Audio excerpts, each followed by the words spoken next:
So here it goes. This is called How to Write Slam.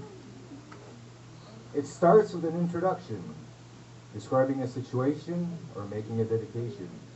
It goes into a reflection about the state of the nation or the meditation on a state of the soul.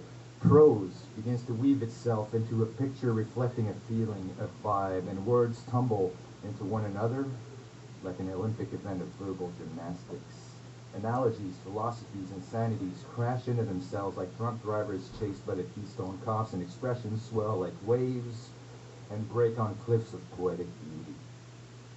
And the path can take a turn when the poet drops a rhyme that chimes to a beat from the street that will provide the heat to sear the meat of the brain with the message.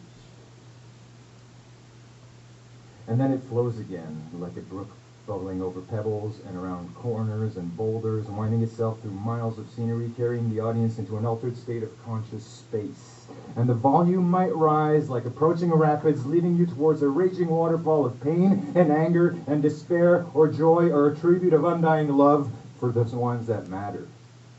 And this is where an F-bomb might be dropped. Just one, though, because we don't want to ruin the eloquence of the soliloquy. And it will stay loud as the point is hammered home until the beating heart of the listener feels like it's going to burst out of its cage. Then a pause, a sigh, a silence before the poet guides you gently back to a profound and meaningful conclusion. And that is slam.